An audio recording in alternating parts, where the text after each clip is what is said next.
geliştirdiği politikalar, uyguladığı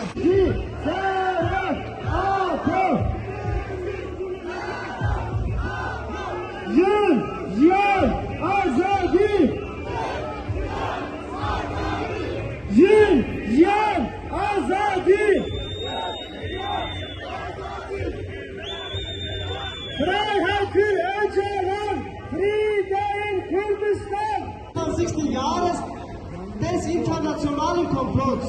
Seit Abdullah Öcalan am 15.